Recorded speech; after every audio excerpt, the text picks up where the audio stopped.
Betting apps promotion వ్యవహారంలో anchor Vishnupriya Telangana హైకోర్టును ఆశ్రయించారు. క్వాష్ పిటిషన్ దాఖలు చేశారు. బెట్టింగ్ యాప్స్ కేసులో తనపై నమోదైన 2 ఎఫ్ఐఆర్లను క్వాష్ చేయాలంటూ యాంకర్ విష్ణుప్రియ హైకోర్టులో పిటిషన్ దాఖలు చేశారు. దీనిపై హైకోర్టు ఇవాళ విచారణ జరపనుంది.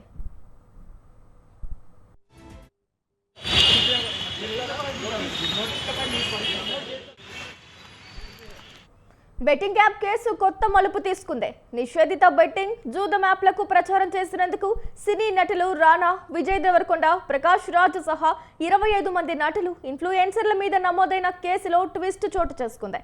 మియాపూర్ పోలీసులు ఈ కేసులో బెట్టింగ్ యాప్ల నిర్వాహకుల్ని కూడా నిందితులుగా చేర్చారు. మొత్తం 19 యాప్ల పేర్లను నిందితుల జాబితాలో జత చేశారు.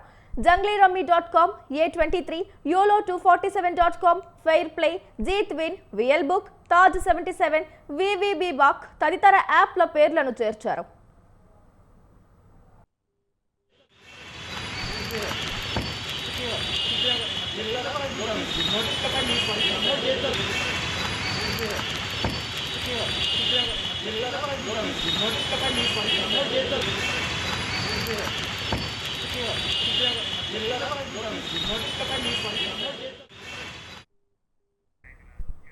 బెట్టింగ్ యాప్లకు ప్రచారం చేసిన నటులు, ఇన్ఫ్లుయెన్సర్లకు నోటీసులు ఇచ్చి విచారించే ముందు పోలీసులు న్యాయ సలహా తీసుకున్నారు.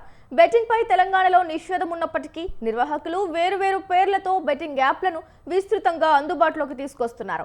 అన్నిటికీ మూల కారణం యాప్లే కాబట్టి వాటి నిర్వాహకుల్ని కూడా నిందితులుగా చేర్చి విచారణకు పిలవాలని నిర్ణయానికి వచ్చారు. పలు కోణాల్లో నిర్వాహకులను విచారించి సేకరించిన సమాచారాన్ని పరిశీలించి ఎవరు తెలంగాణ నిబంధనలు ఉల్లంఘించినట్లు తెలితే వారిని ముందుగా విచారిస్తారు. ఆ తర్వాతే తదుపరి చర్యలు తీసుకుంటారు పోలీసులు.